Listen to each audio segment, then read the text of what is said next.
Governments are increasingly requiring age verification for access to certain online content.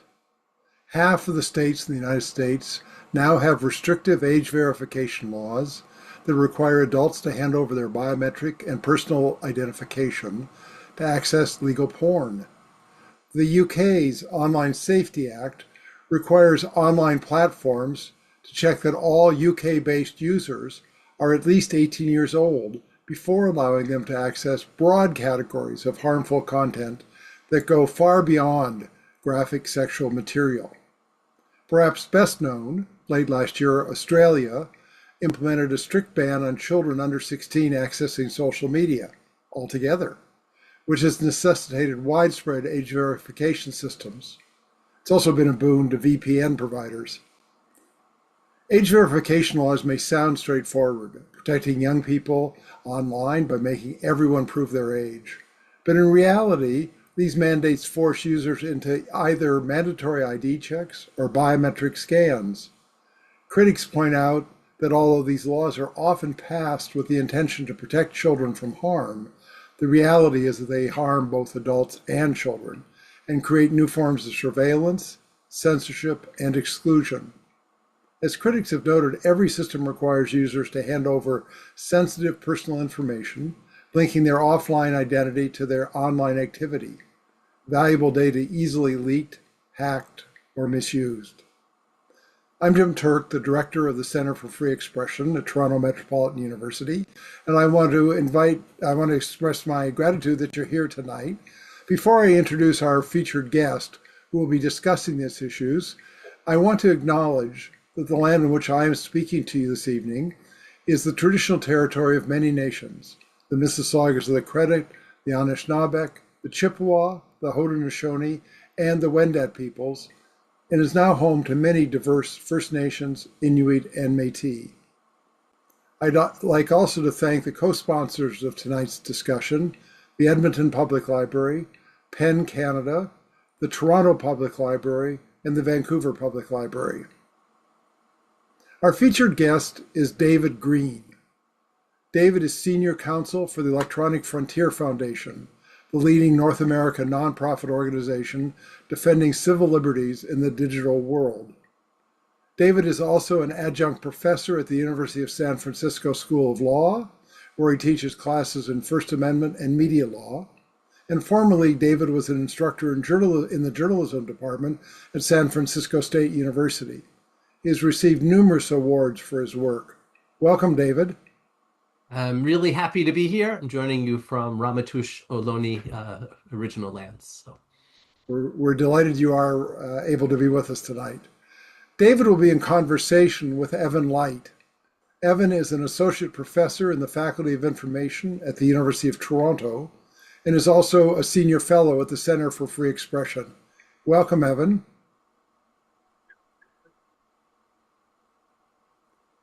The format for tonight's event is that Evan and David will be in conversation for 45 to 55 minutes, and then we're going to turn to the audience. In this version of Zoom, the chat is not functional, but if you look at the bottom of your screen, you'll see a Q&A button that you can click on anytime. And as you're listening to the conversation with David, if a question comes to mind that you'd like to ask him or Evan or both of them, please write it down as you hear it.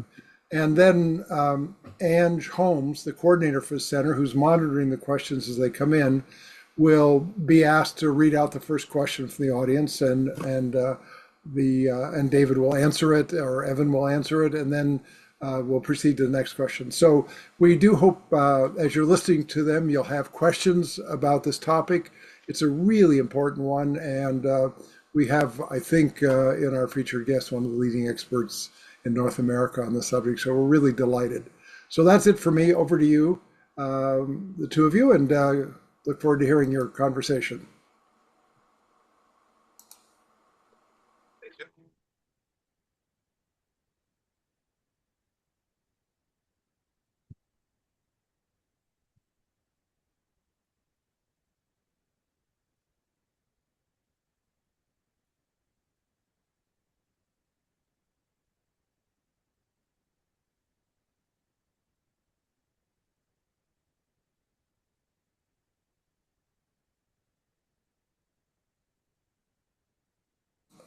Evan, we can't hear you.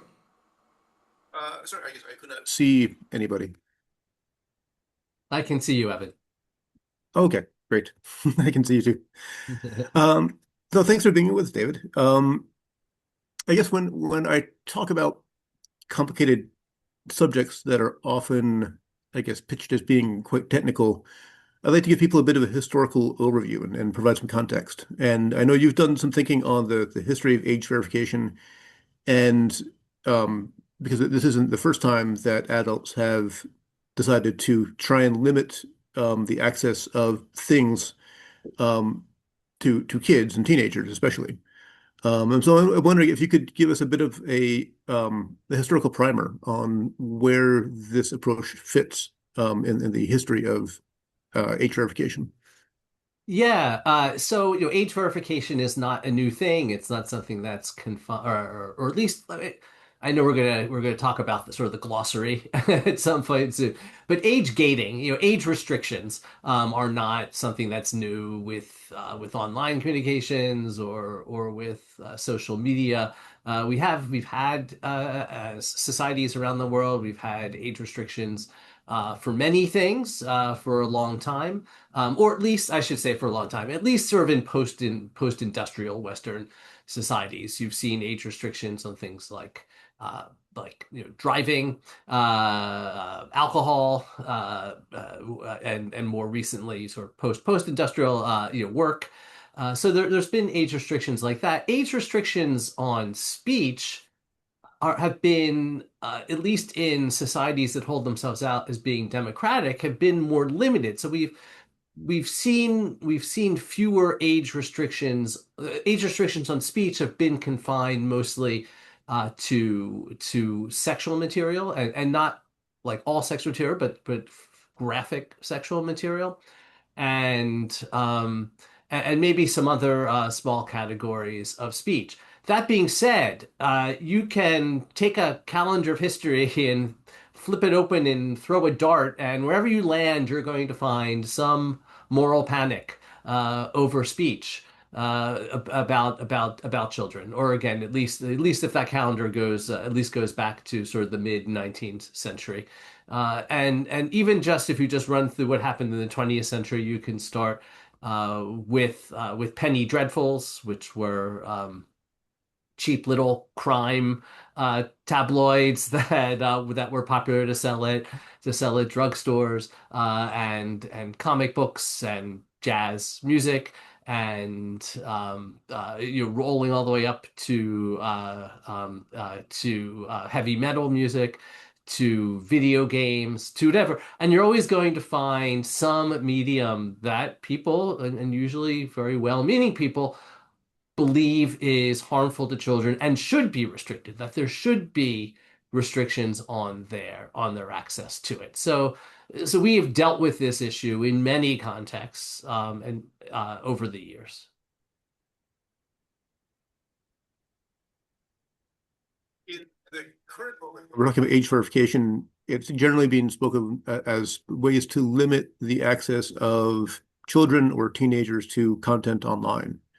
And I wonder if we could go over some of the basic terminology before we get into talking about the technical, complicated sides of it. Some phrases that I've heard, for instance, are age gating, age verification, age assurance, age estimation. Why are there all these different phrases? Do they mean the same thing or similar things? So I should say they're all used in they all can either be used in different ways or they can be used interchangeably. And one of the difficulties in following this issue is that there's no one accepted glossary of terminology here. We at EFF, we actually published a post about this where we put out what we thought was the most commonly accepted uses of these names, and we can provide you the link to that. But generally, age gating refers to just age restrictions, that there is some type of restriction, some type of gate that someone has to go through, and that gate, in order to get access to online material, and that gate is an age gate. So we talk about age gating, just the existence of an age restriction. Age gates can either be mandated by law, or it could be something that a online service just chooses on its own to voluntarily Maybe they have an intended audience and they want to make sure that their intended audience is within a certain age range, and that could be excluding the very young, it could be excluding the very old, whatever it is. Uh, when we hear the terms age estimation just tends to mean that there's going to be, it usually is describing a technology that guesses age. and and this actually is most of the technologies that are available, is that even the ones that are sort of the most accurate are, I think the last I read was, probably a plus or 18 months, of an accuracy range. So age estimation just refers to a technology that guesses age, and there's lots of different ways that could happen. Um, Age verification tends to refer to process which is either document or credential based. So this is typically when you hear the term age verification, it typically means that they're going to require something like government issued ID, or credit card information, or even biometric information, so facial scans, things like that. So, and then age assurance tends to just be sort of the overriding blanket terminology. The idea that you're doing you're is that the idea is that it's any online service that figure out how old you are with some level of confidence, and so that's going to usually capture both age estimation and age verification. Okay, I want to ask you a bit about, I guess, the current moral panic, because the way I explain the current situation a bit is 25 years ago or so, 30 years ago, we somewhat collectively as a globe decided not to regulate the internet. And today, really just in the last year or so, last couple of years, governments around the world have said, actually, we need to do something." And it seems like there's a lot of urgency to do something now. Um, what do you see as I guess, the thing that is uh, driving this? Well, it's not, as far as I can tell, being driven by young people themselves. And so I think, and so it's not like young people are calling for assistance. First of all, obviously, young people, that terminology, it describes a tremendously diverse group of people. It's going to include people who actually do want the government's assistance. But generally, these efforts aren't being led, these aren't grassroots efforts by young people generally, to have these limits imposed on their own internet use. It's an interesting question, and one of the things I always look for when I'm hearing proponents of age laws is, are they looking to protect their own children, or are they looking to protect other people's children? And again, it can be either one of these. There obviously there are bad things happen to there are stories of bad things happening to kids online, and it's understandable that someone would be concerned and want to do something about that. The question is, what's the cost to doing that? And is this even the best way of addressing those bad situations? So the age limitation examples that you went through earlier had to do with kids, and this current approach very much affects anybody online. Um, and I'm wondering if you can dig into that a little bit, how that is different from the way that we approached these things before, but also what that means when you have technology like this that is not just applicable to a certain subsector of society, and instead is targeted to everybody. Yeah, and this is where online age gates are really one of the ways they're really different from in-person age gates. So if you compare this to something like purchasing alcohol, or something in person, then for most of your life, this is not something you even think about, right? You are so obviously not at whatever the age is.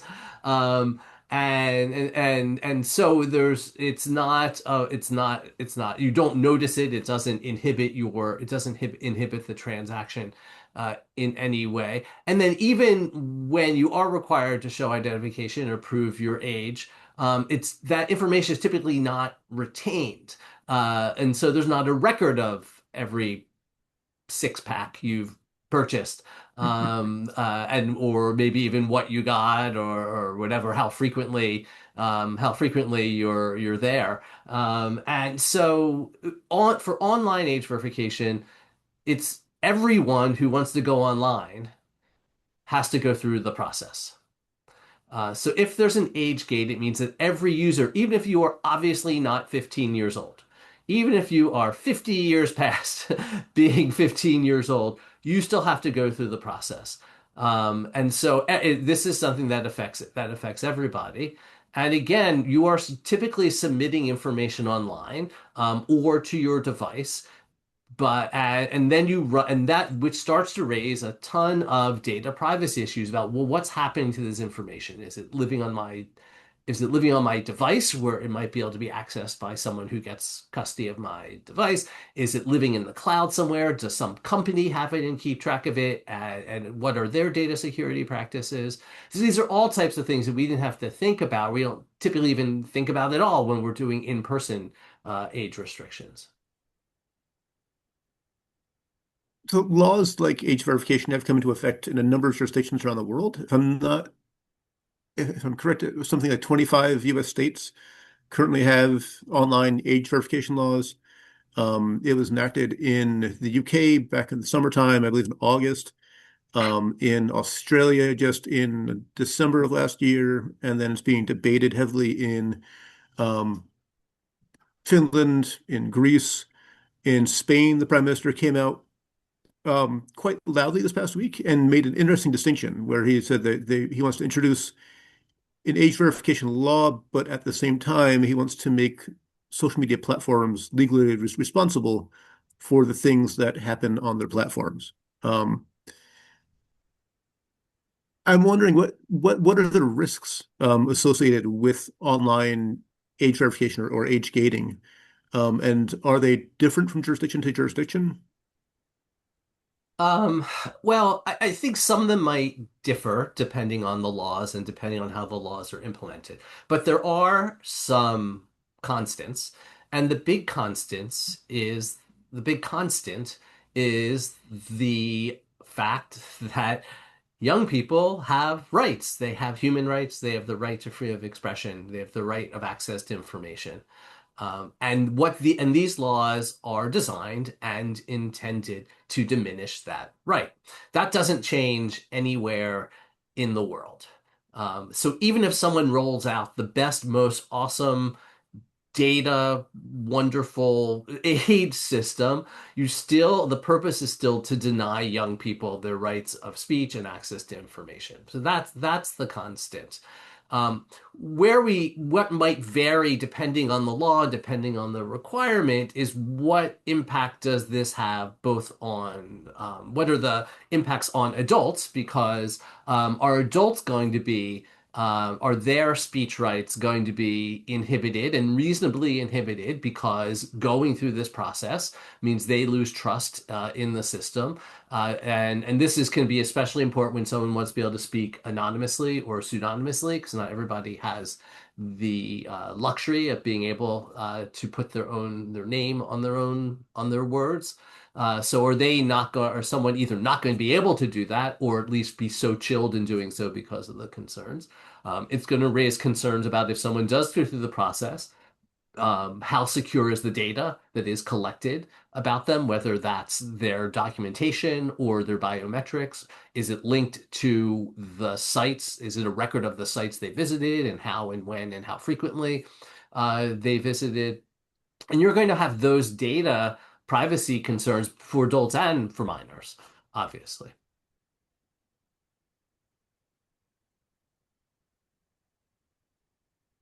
I believe Facebook is one of the, I guess, the original social media platforms that instituted a real name policy, which for many of us who've been online since the early 90s was kind of surprising because the internet has generally been this place where there's a Far Side cartoon that's quite famous where nobody knows you're a dog on the internet.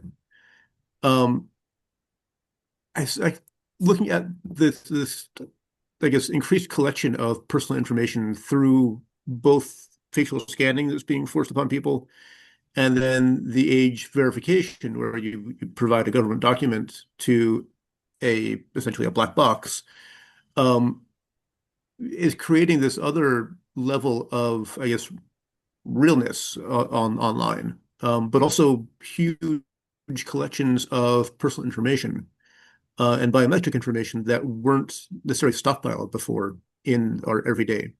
What sorts of risks do you see associated with this, I guess, increased availability, increased use, and stockpiling of these sorts of information? Well, the obvious, I mean, society now broadly, we deal with concerns around data breaches and all the things, all the harms and risks that flow from those all the time, whether that's identity theft or exposure of abuse survivors, and all the things that can have all the harms associated with data breaches. This system is potentially setting up numerous additional honeypots of information about people, and some of those might be people who don't care whether someone knows that they were online shopping or or what their face scan looks like. But certainly not everybody is like that. People reasonably may not want their history, their biometrics, and their documentation to be kind of at risk of a data breach. So it's really just magnifying fairly greatly the existing risks we have now with data privacy. At the end of the day, do these things work well enough to, I guess, for corporations to bother with? There's the law, and then there's the reality. Yeah, it's an interesting question. I whether these are actually effectual, is that what you mean? Is that what you're asking? Whether these laws are actually effectual? Um, Yeah. Are, it, are they sort of projecting technology that's not yet actually mature yeah. and insisting that it's good enough to make decisions with? Yeah, I mean, so there's no age verification or age estimation method that is 100% accurate, right? And nobody claims to be. And so even document-based age verification, is subject to manipulation, subject to people faking documents and uploading documents, and the purchasing a fake government identification, the way they do in other situations. So we're always going to have so there's not even a representation that these things are accurate, and even like facial recognition technology has I think an 18-month inaccuracy range, which is fairly impressive, less but you are determining somebody's human rights with the information, so we would want it to actually be more precise than that. Um, so there's that.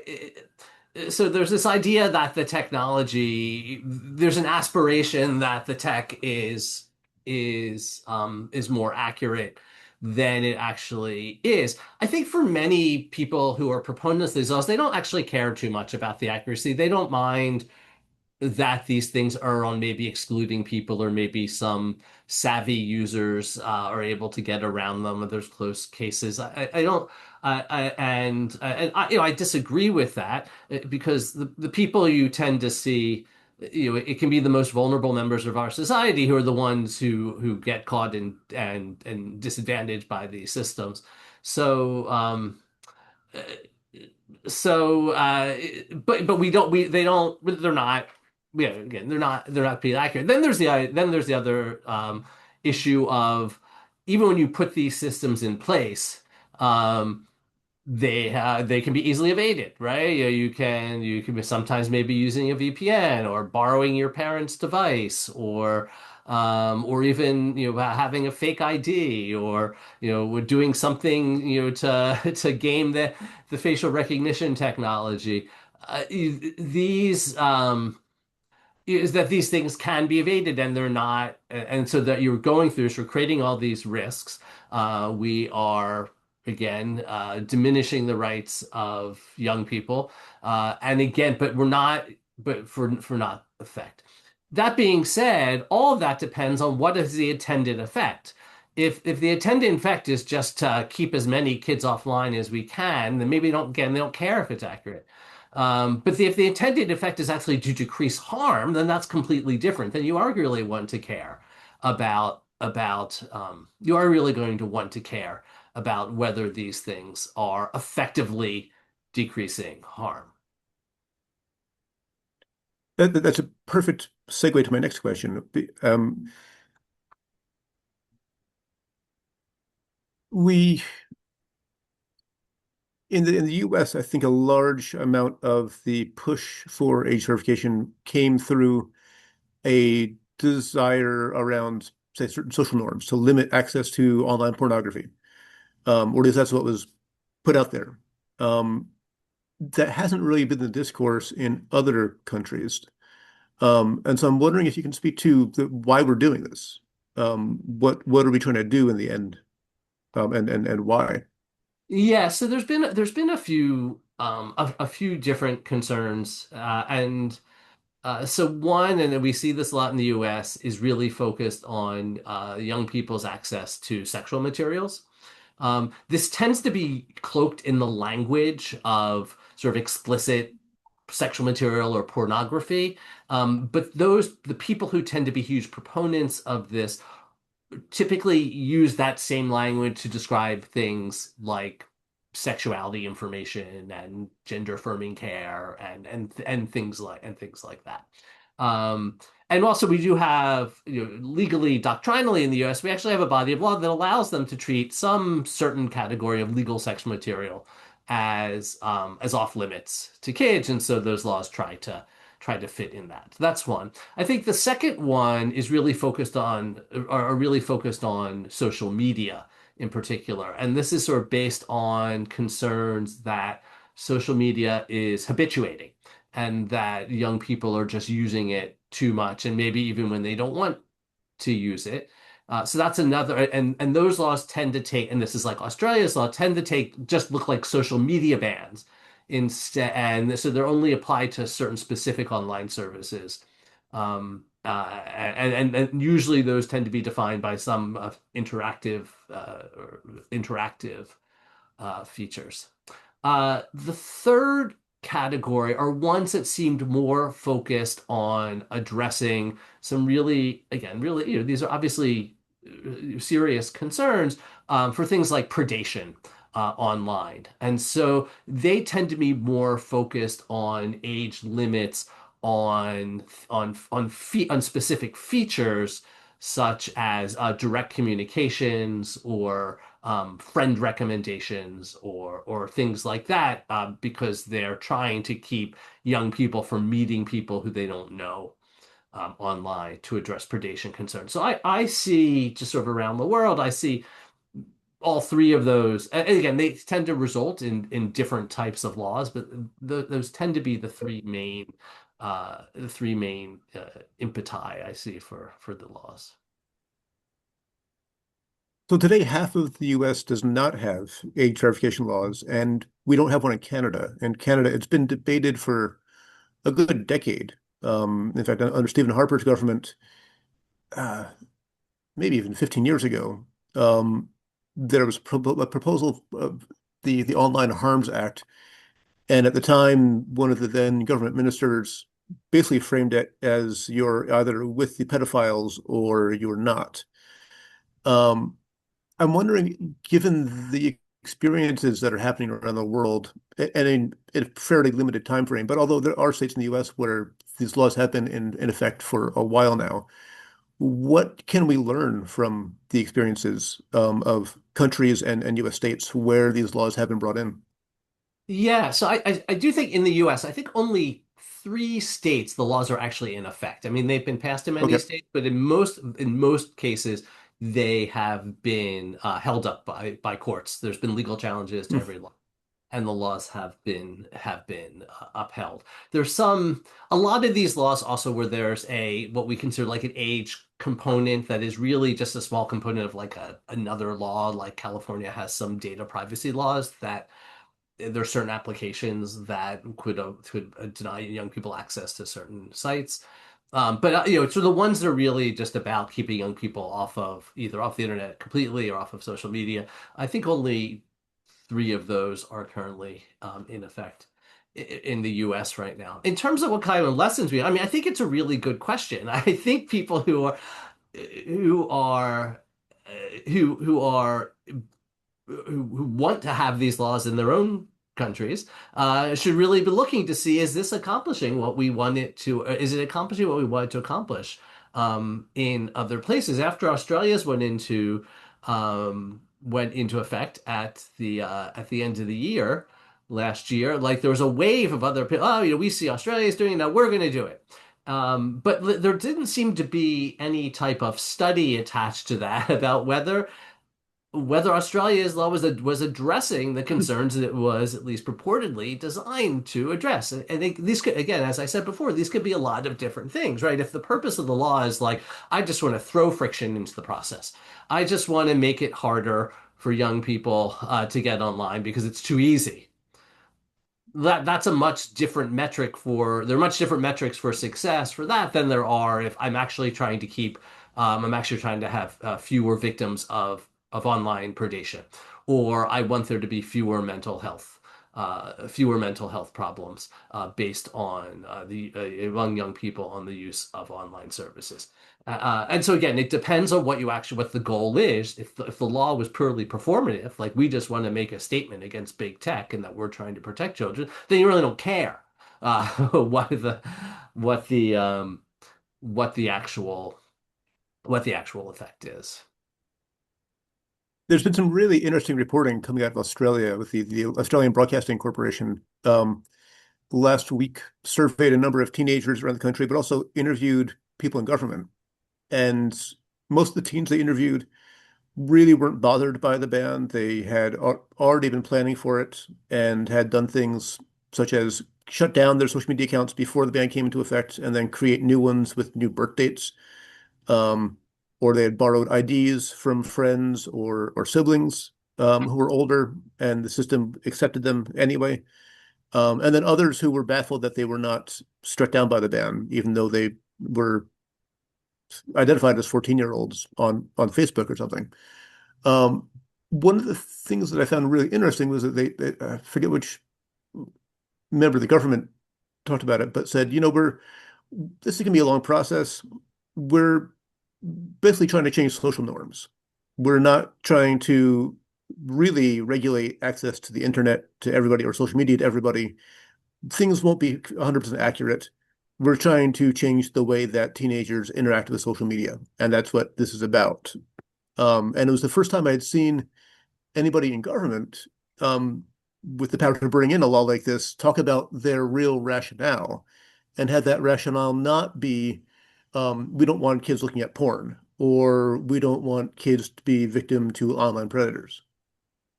Yeah, I think I mean, I appreciate their frankness. I mean, and the reason you sort of have to say that in Australia, because the law actually has very few enforcement mechanisms attached to it.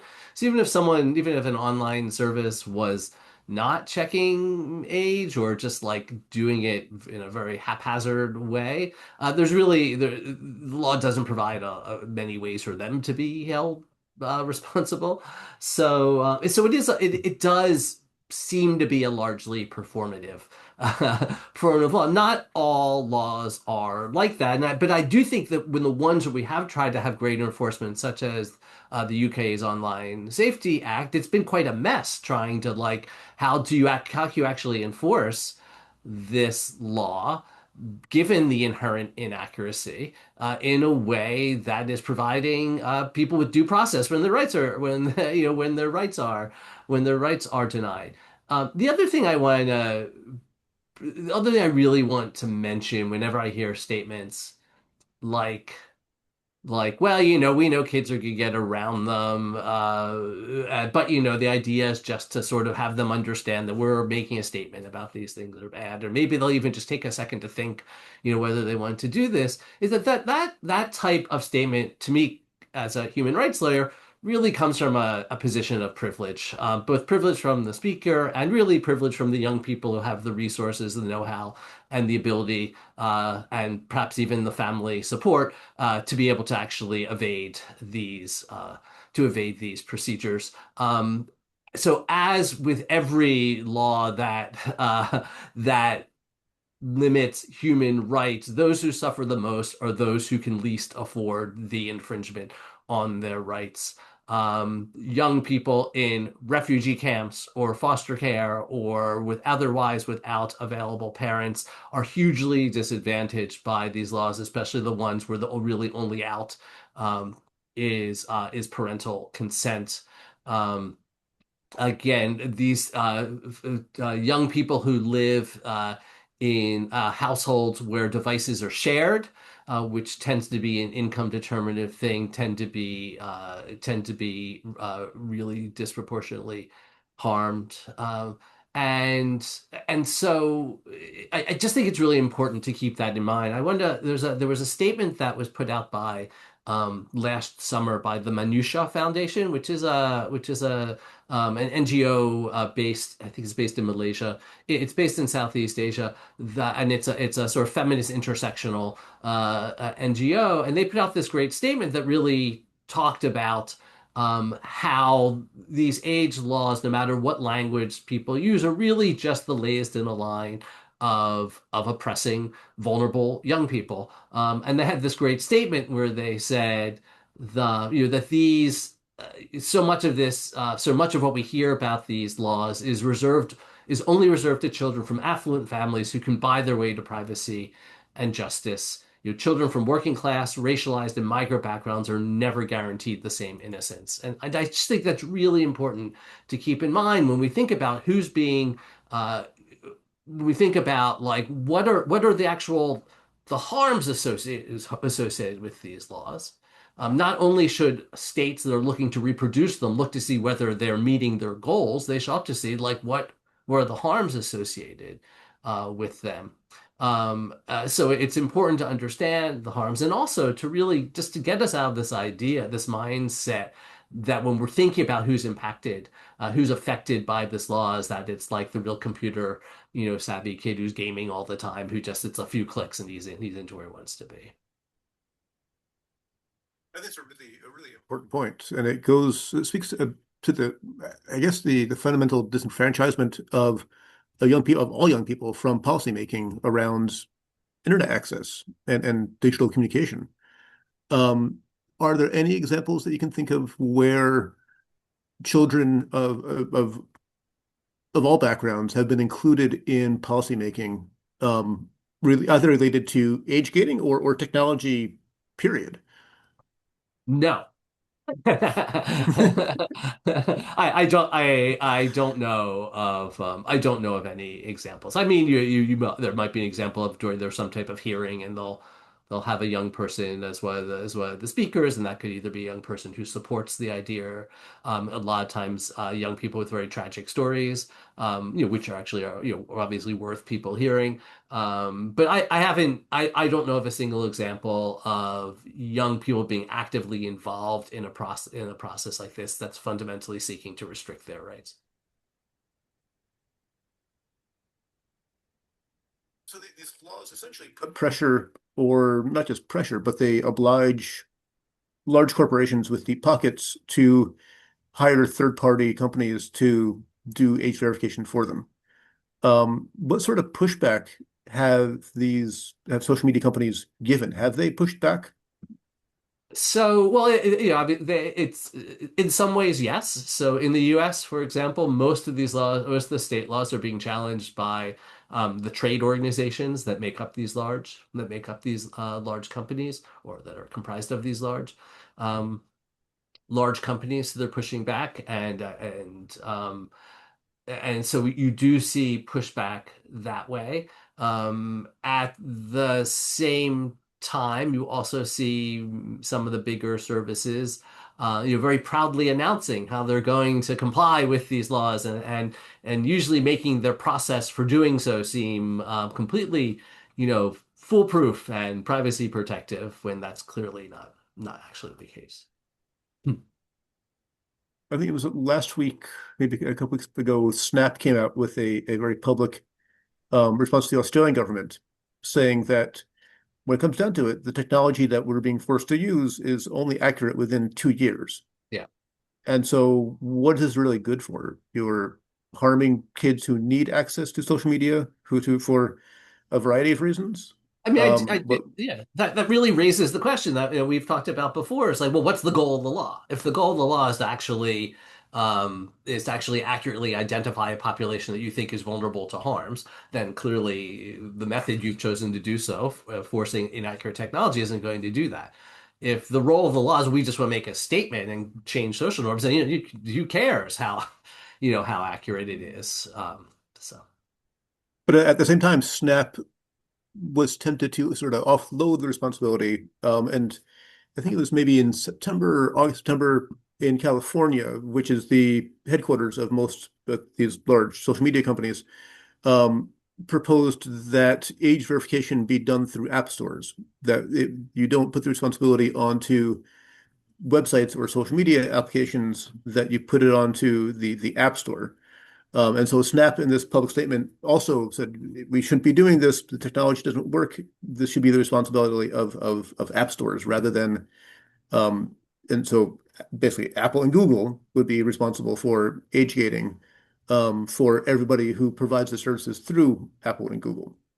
Yeah, there tends to be three, just very, very broadly, and my colleagues who are technologists, who've written a lot of really useful stuff about this that's on our website, and I refer everybody to EFF.org/age, which is our hub for tons of information about this issue.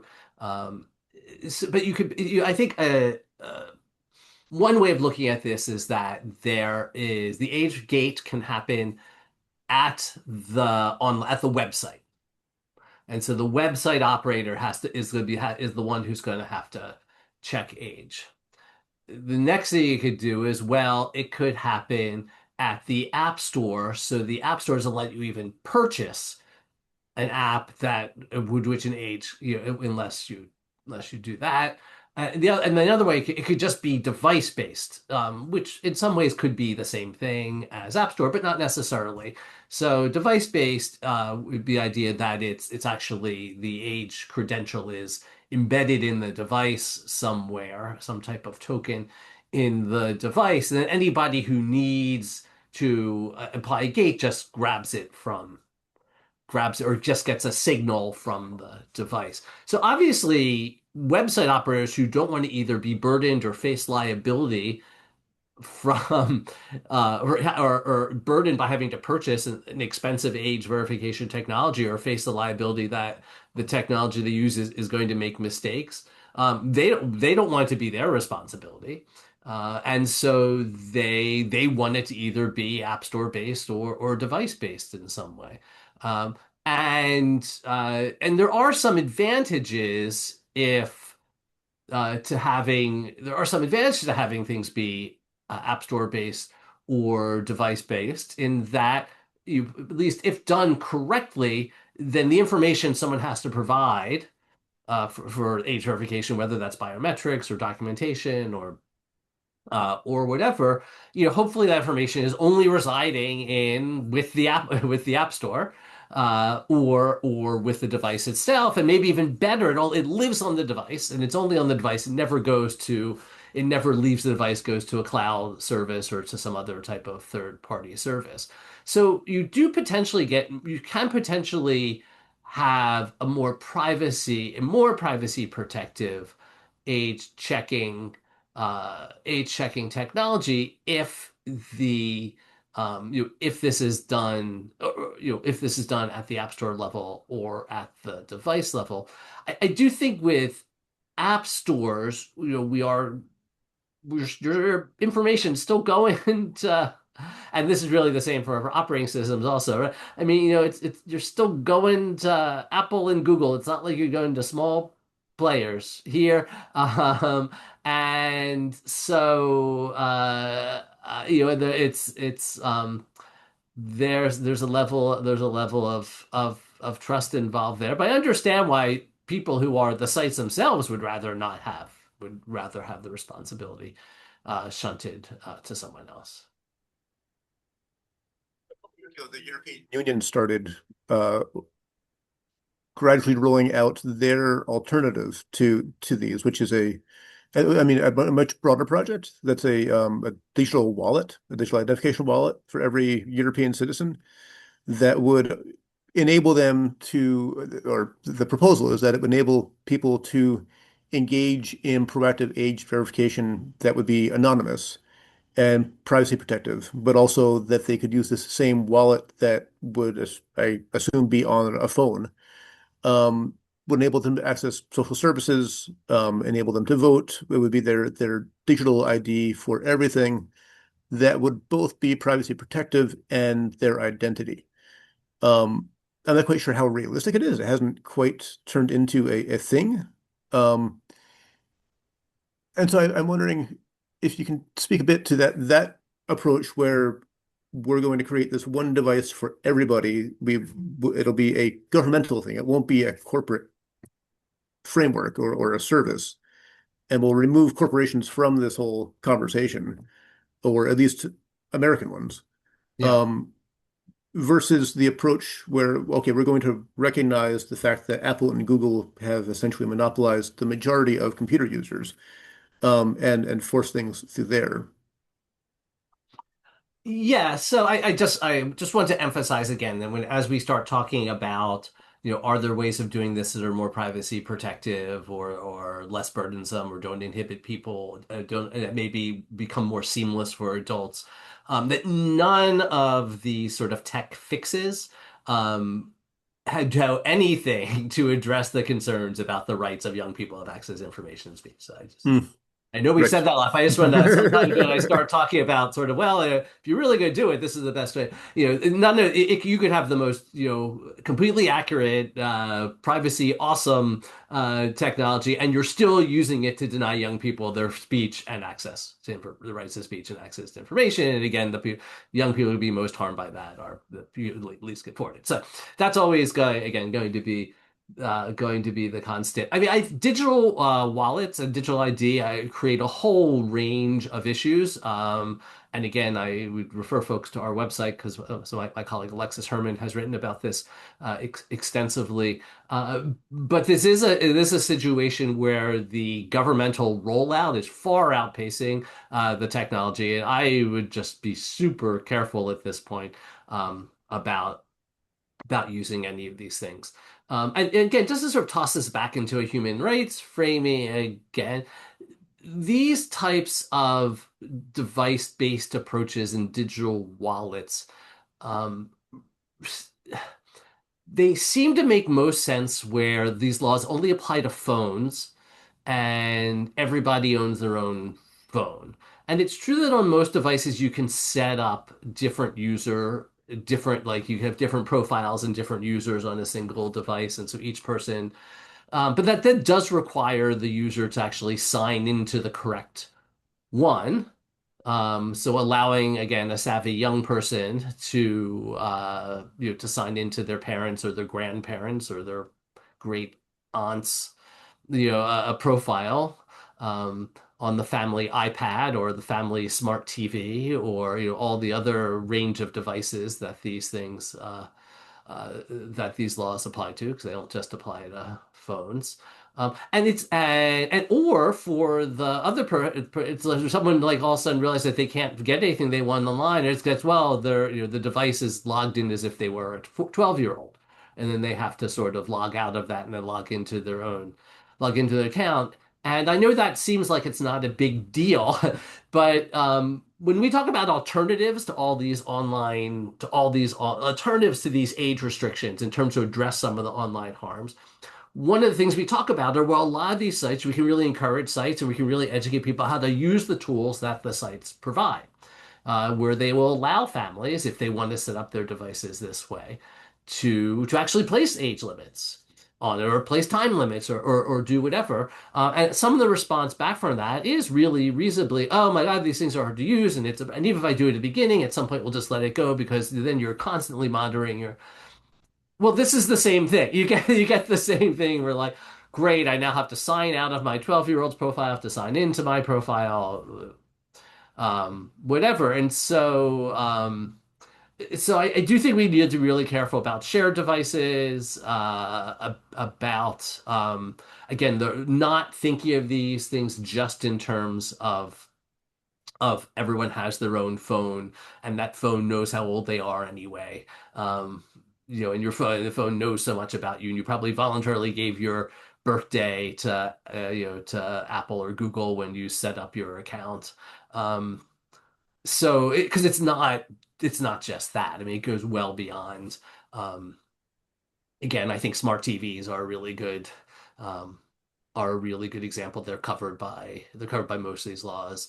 I don't know how it is in Canada. In the U.S., iPads tend to be sort of family devices, or even like if there's and people still have like desktop computers that are shared as a family. I mean, all these things. There's a lot of shared devices, especially in multi-generational households.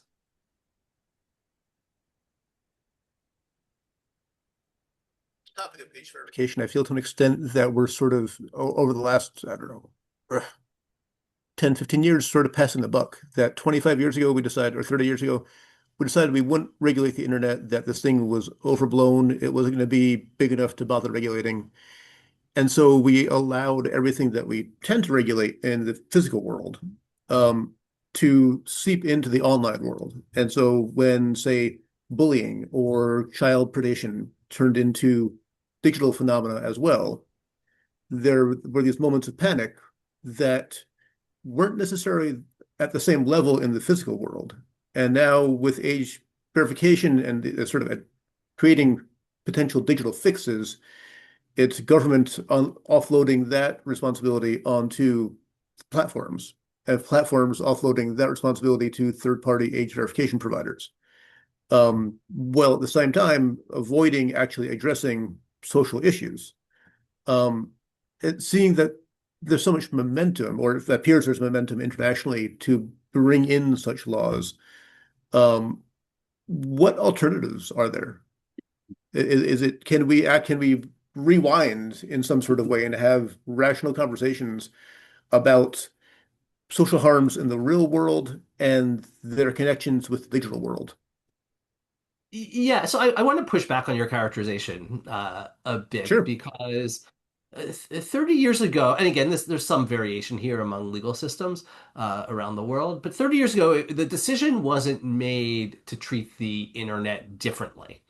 The decision was made to treat the internet the same as other forms for speech. There are some exceptions for that. The US broadcast television and radio were treated differently, but it's really the only exception. And some other legal systems, have licensing for certain news organizations. But the general idea was we're not going to treat the internet. So what I hear this a lot with people say that all this laissez-faire attitude towards the internet was just a gift to online to these big online companies, and it really wasn't a gift. It was just they were just going to treat you. We're going to treat you like booksellers, and we're going to treat you like newspapers, just giving you the same legal protections as they are. So when we talk about sort of the decisions that were made 30 years ago, it wasn't to like we're going to lift up these companies and give them legal privileges that nobody else has. It really was we're not going to saddle them with things that we don't saddle other speech forums.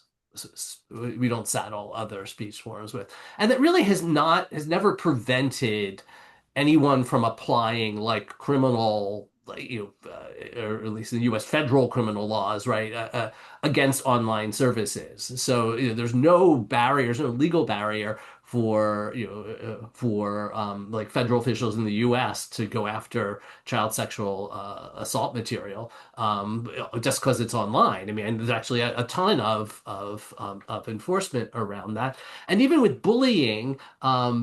Bullying, it tends to actually be one that's actually quite difficult under the law, regardless of the forum.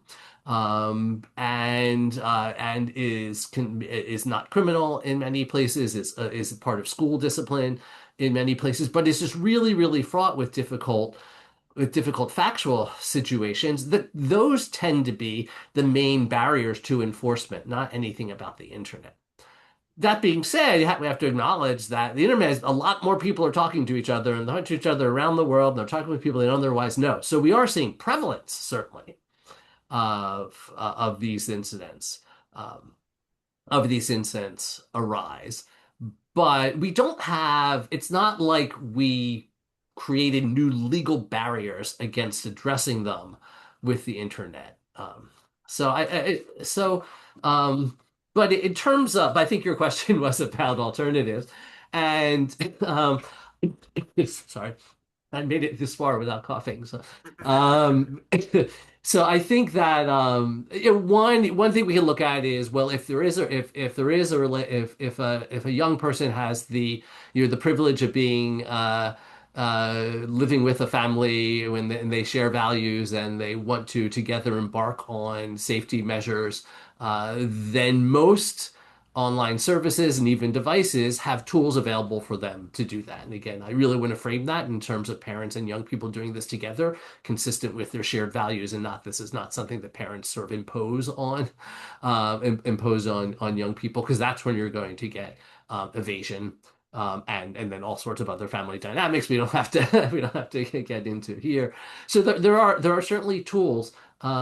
But I also want to see, like, every harm has its own strategy for dealing with it. Like, the strategy we might take to address predation is far different. That's a law enforcement focused strategy.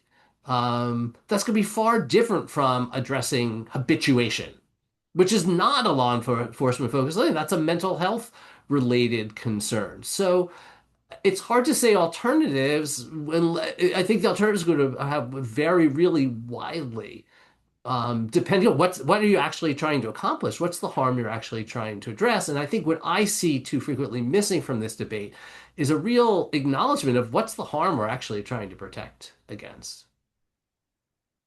So instead of identifying a particular harm, it's sort of taking a sledgehammer to everything all at once in the same way.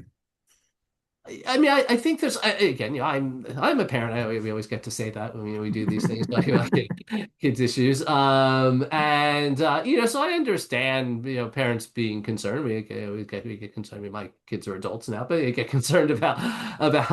I've over the 20 some years, I've gotten concerned about lots of things. So there's something I understand the attractiveness of being like, I just don't like this thing my child is doing, and I need and it really bothers me. It's really upsetting me. It's not just like an irrational emotional thing.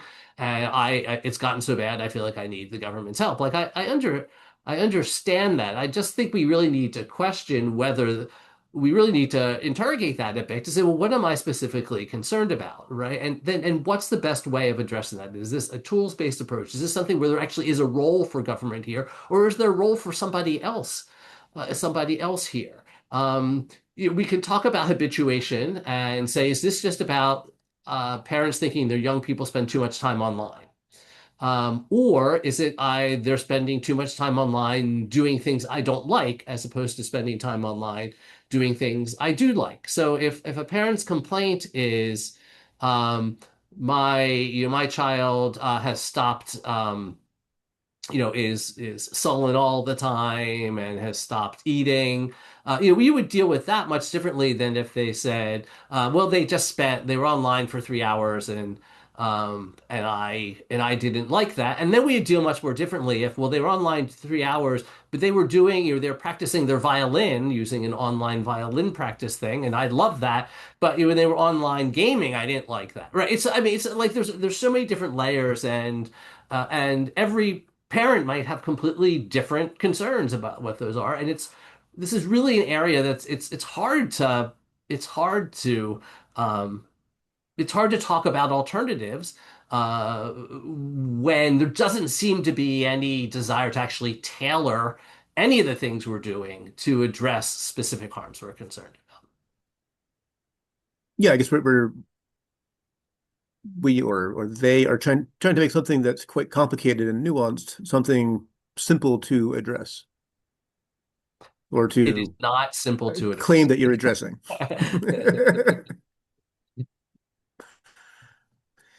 So we're at the hour. I'm wondering if we can maybe ask the audience or ask Ange if the audience has questions for us. Yeah, we do have some questions. The first question is from Danielle. Danielle asks, are there any constitutional challenges to this kind of legislation in any of the jurisdictions that have enacted age gating or the age verification Yeah, so in the U.S. there certainly are. There's for pretty much almost every law has been challenged, and those challenges now are just starting in the U. And almost every law has been struck down in the U.S. on First Amendment grounds as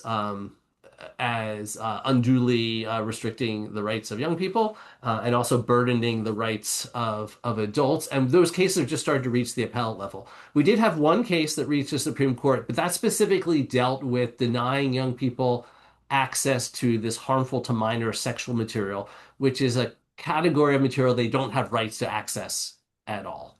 And the Supreme Court did say that that law, at least as written, was okay, although there might be lots of problems when it actually gets gets to be applied. I think that decision was terrible and awful and really contrary to law, but it actually was quite limited to this category of explicit sexual material. Internationally, I am not. I believe there is a challenge that was recently filed in Australia, but I'm not sure of. I don't know Australian procedure well enough to know like when it actually becomes a real action or not. And I know that in the UK there was Wikimedia Foundation actually challenged some provisions of the UK Online Safety Act, but that case was resolved pretty much by just the Ofcom, which is the UK's independent regulator, convincing the court that the law didn't apply to Wikimedia.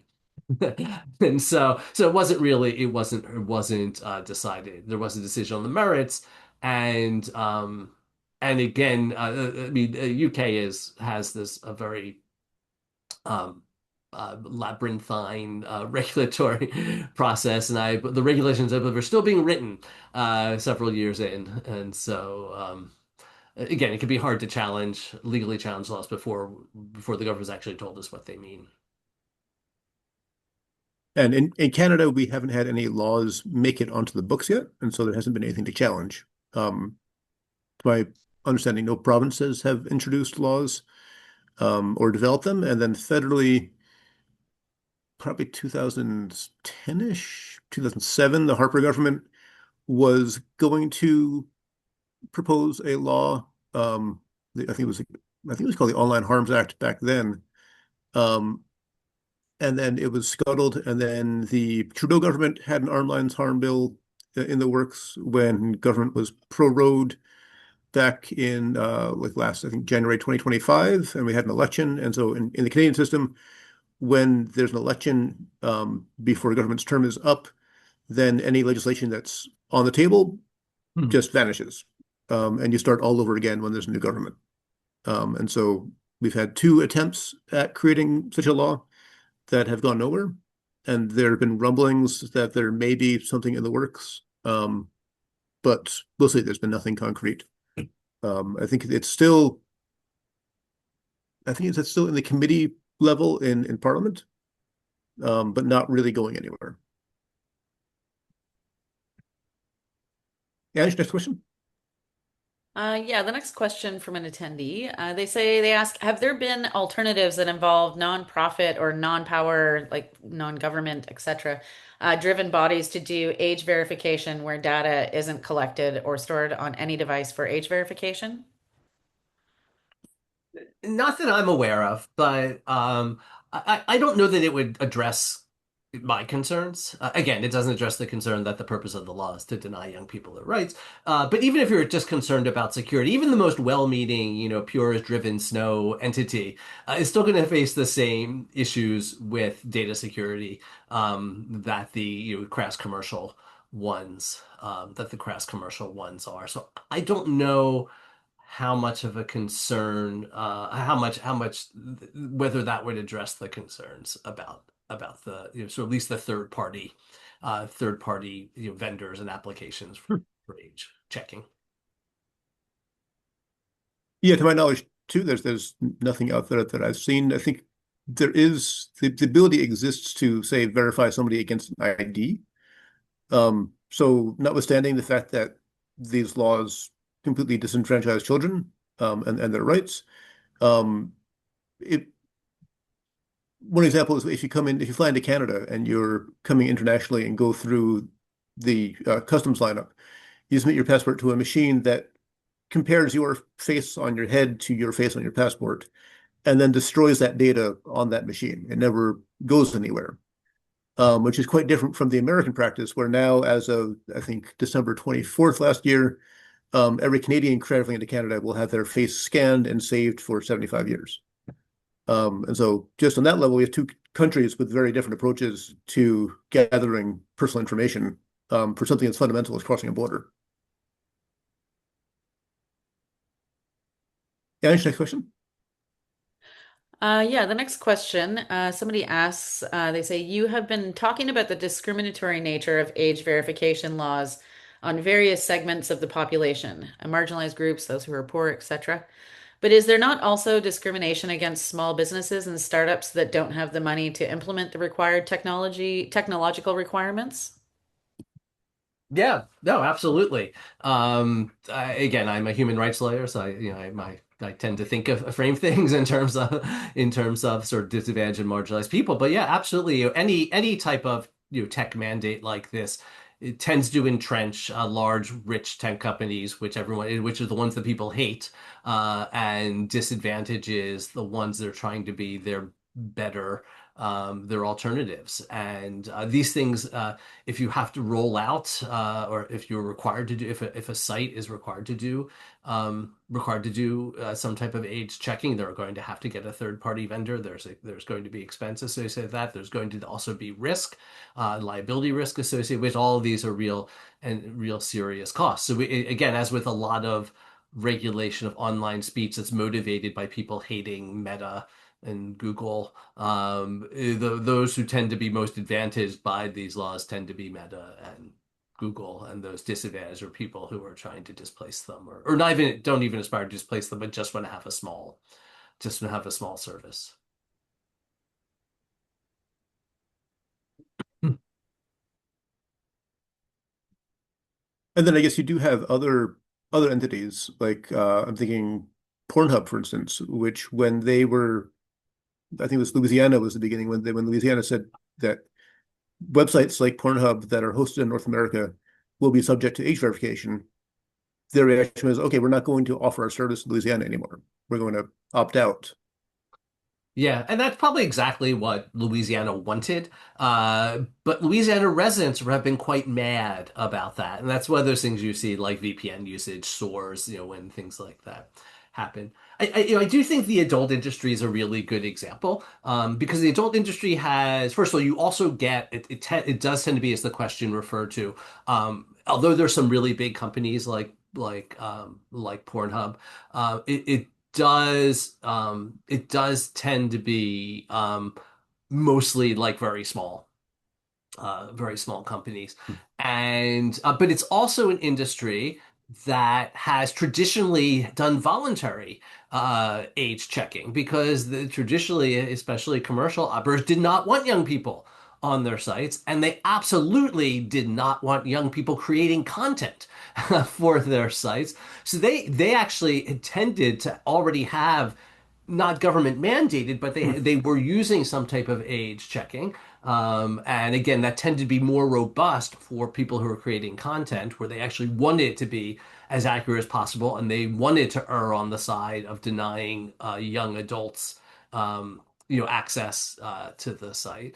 Um, and so that tend to be more. So I think it's a really interesting. Yet they are very much opposed to mandates because they just see because they know that governments use they're not a popular, although they're massively popular among people, they are not a popular industry among government regulators, and who mostly just want to who are all happy to use these laws just to try and drive them out of their states, as we saw in Louisiana.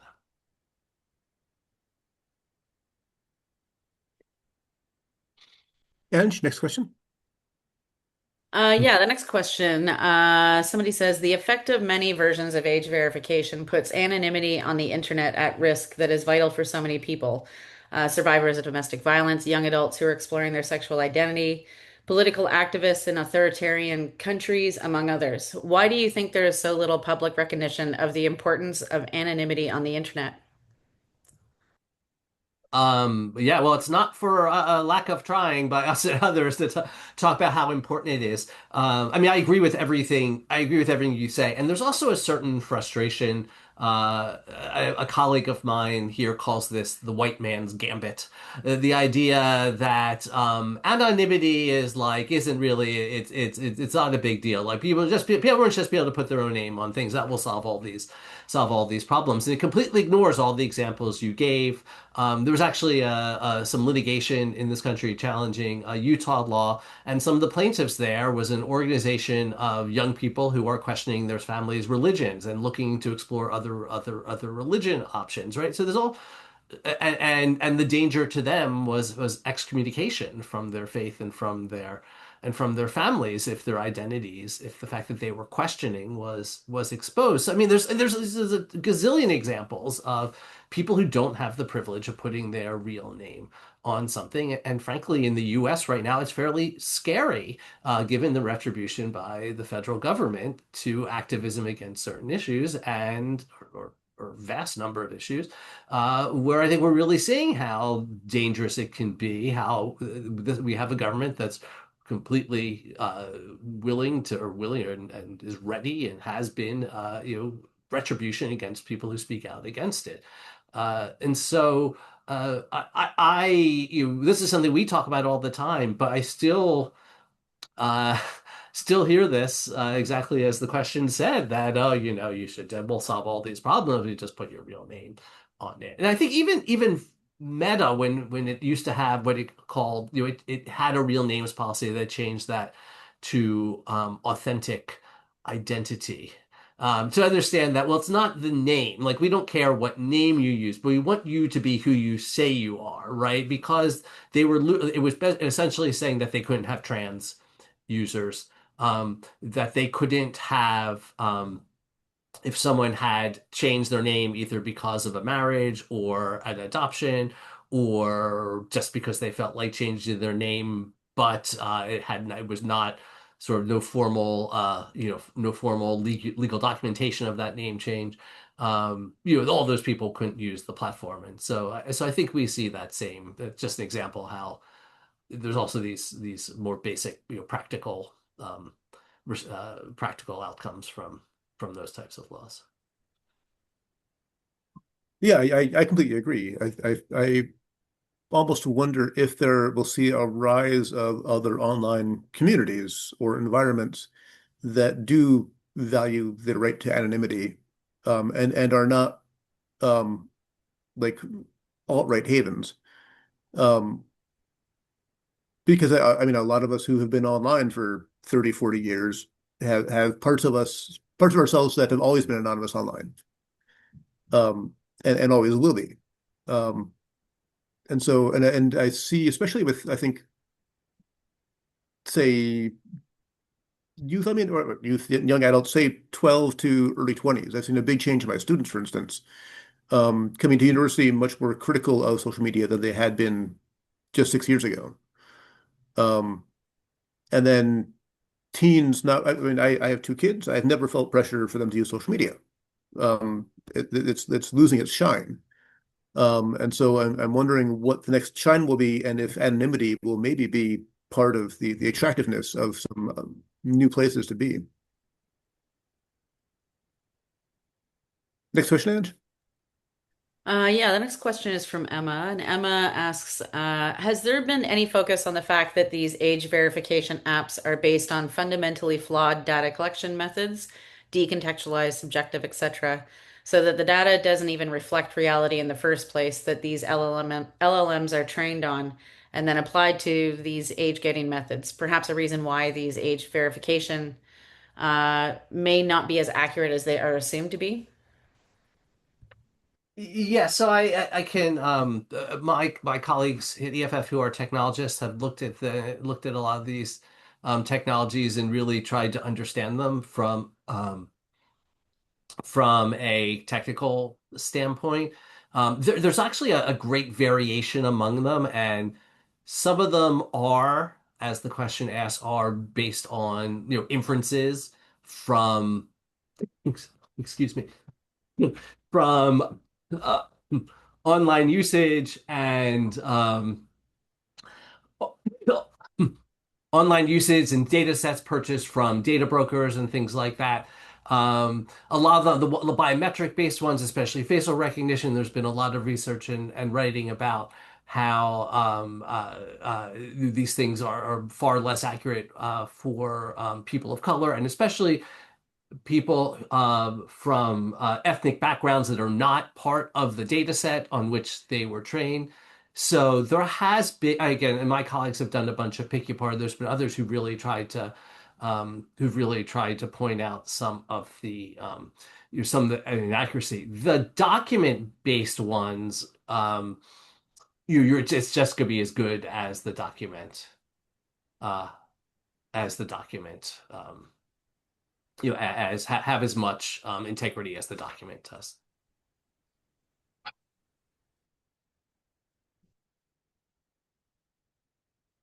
And I have nothing to add. Thanks, David. And next question. Yeah, the next question is from Danielle. And Danielle says, do you see a role for education in this issue? Should schools have curricula that teach children how to deal with social media?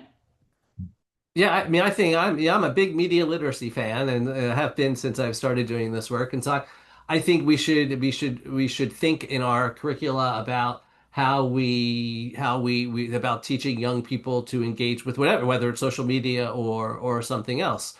That I mean, curriculum should always be open to how young people are communicating with each other and what they're actually using. And again, I also think we need to identify what our concerns are so that those programs have to be tailored to specific concerns. Because again, an education program focused on preventing predation, which would be, don't talk to strangers or people out, that like safety tips is going to be much different from an education program focusing on how to identify good information from bad information. I mean, these are just completely those are completely different. So obviously this is a big challenge and a big issue for schools, but I do think schools need to think about how is this part of a larger media literacy curriculum. I think there's a lot of education to do with parents as well. I joined my 12-year-old's school's tech safety committee this year because parents are concerned about their kids' technology use, and a big part of what our conversations have been about is how to, I guess, have conversations with other parents about this and how to educate parents as well as kids. So I think we're lacking massively in terms of basic media literacy in schools when it comes to technology. In Ontario, for instance, it changed a little bit because of budget, but until last year, every fourth or fifth grader would get a Chromebook that they would be expected to use to the end of high school. But we're never taught how to type or how to really use these things. There's this idea that kids are born into a digital world and they'll just pick it up. And in a world that's becoming increasingly complicated, that's not really going to happen. Anish, do you have more questions?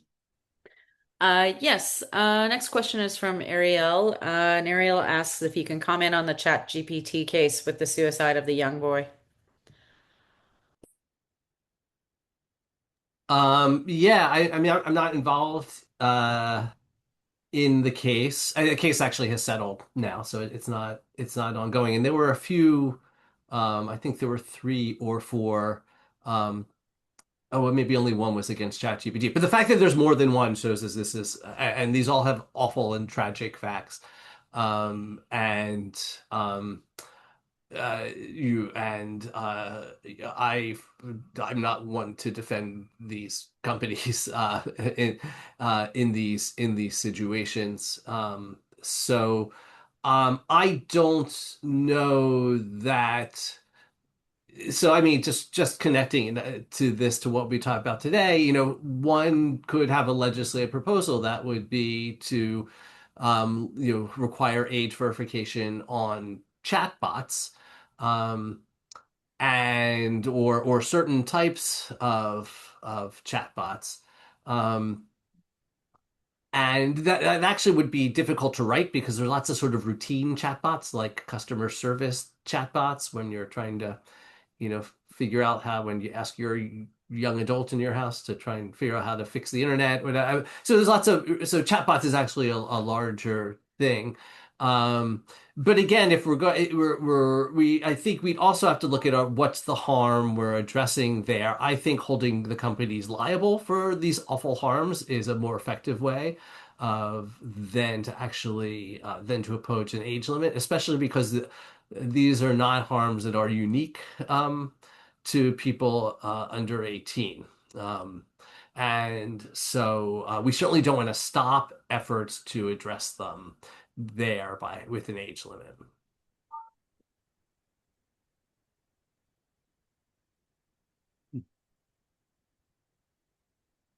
Yeah, next question. Yeah, next question is from Anna. And Anna says, in terms of concerns over data privacy, what about concerns over technology corporations having expanded access to users' personal data that can be used to amplify some of the harms of habituation, even for adult users? I'm thinking of intensified algorithmic recommendations, for example.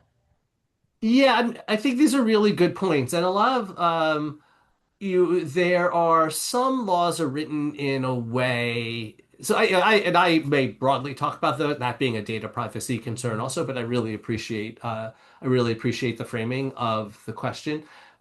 There are some laws that specifically rely on that say things like if you as a company have determined that a user is under 19 or under 17, whatever, pick the number, then you cannot do the following things. And lawmakers who propose these say, well, these companies know, like they've estimated how old people are. They've actually collected their information. Um, and they know because they do that for when they're serving them with ads or when they're or when they're it's part of their recommendation system. And I do think, as the question points out, we're really just end up just now encouraging really bad behavior that we don't like about sort of data mining practices of the company for these types of and commercialization of people's personal data and commercial exploitation of people's personal data by these companies. We just we end up this ends up now being something that gets up being encouraged by law or at least lifted up as something useful. And again, they also assume a level of accuracy that's not there, but still we're I would much rather see data comprehend. We don't have a comprehensive data privacy law in the U.S. And so I'd much rather see a law that limited how online services can collect, retain, and distribute the private information of their users. I would love to see those blossoming around the US and the world the same way that age gates are, or instead of the way, instead of age gates as they are now. That's a wonderful proposal. Perhaps we can float some legislation.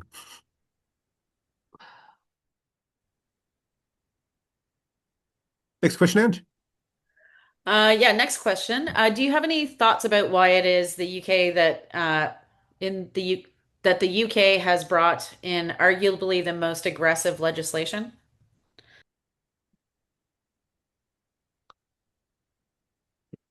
No, I don't know. I'm not up on the politics there. It certainly wasn't. I mean, when they first proposed the online safety, it was the online safety bill at the time, it was met with fierce opposition from civil society there. So it wasn't as if there was a lot of, there was a lack of opposition. I don't know what the political motivation was that made it so sweeping and then such a poorly written law when it was actually done. Yeah, I also have no insight into it. I mean, there is one of the main proponents of the law is a member of the House of Lords, Baroness Beeban Kidron, who's actually I believe she's actually a research. This is not just a hobby, like this is part of the work that she does otherwise. And so I know that she's pushed a lot of things, but I just don't know offhand if she was the main, if she was the driving force behind the online safety law. I mean, so it would just be her, then you could sort of attribute to her actions. I know that, for example, in California here, her model, a model for sort of the addictive design code actually ended up becoming law in California before the court struck that down.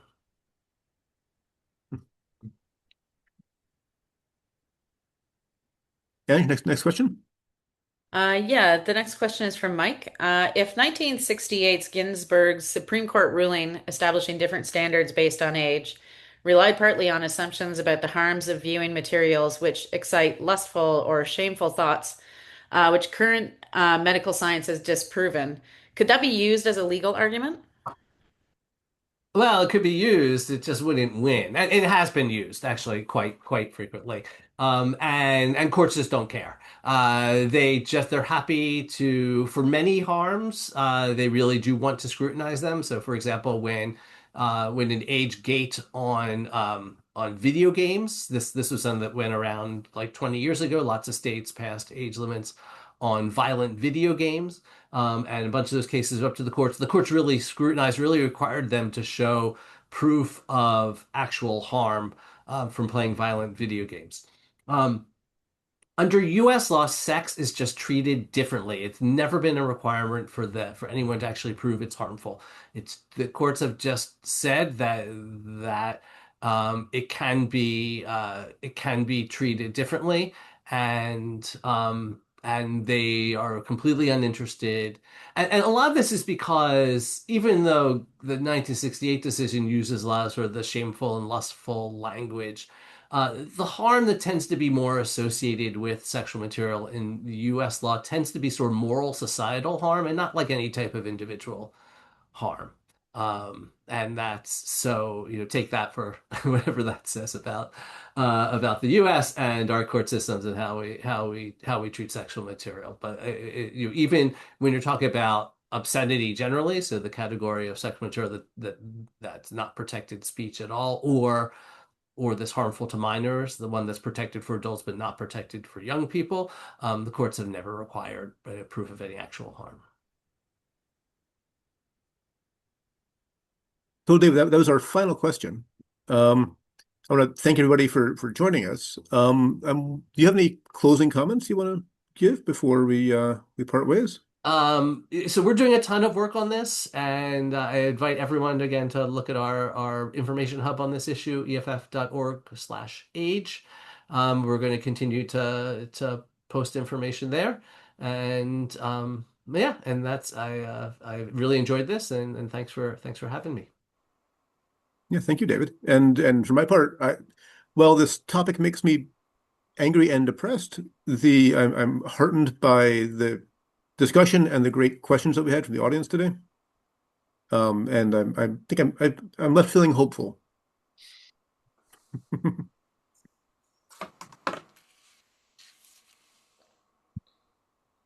Well, I want to thank both of you for your contributions. I found this a really engaging discussion.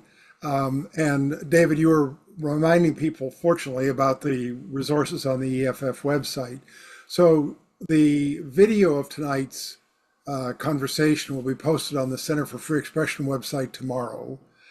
So any of you in the audience who have colleagues or friends or others in your network who you think might like to see it, please share that link with them when it's posted. But along with the video, we're going to post a document of additional readings and resources. So we'll have links to the websites that David has mentioned, as well as other material that David and Evan think might be useful for those of you who'd like to dig into this issue a little bit more. So thank you to both of you, and thank you to the audience. I agree, there were some wonderful questions. I would like to share our next event is going to be next month. It's going to be March 19th, and it's going to go back to our concerns with what's happening to the media. The title of it is, Can Media Survive Trump and Its Billionaire Owners? And it's going to feature three quite prominent American journalists. Joe Davidson, who is one of the long-standing and veteran columnists for the Washington Post, who resigned quite publicly after one of Bezos's devastating Trump issues. Margaret Sullivan, who's the U.S. columnist for The Guardian, and Max Tanney, who's a New York-based journalist covering media for Semaphore. So that's going to be March 19th, Thursday at 7 p.m. All of our events that we've had are listed on our website, links to them. Our website is cfe.torontomu.ca. So thank you very much for joining us tonight, and hope to see you again. And again, thank you to David and Evan. Good night, everyone.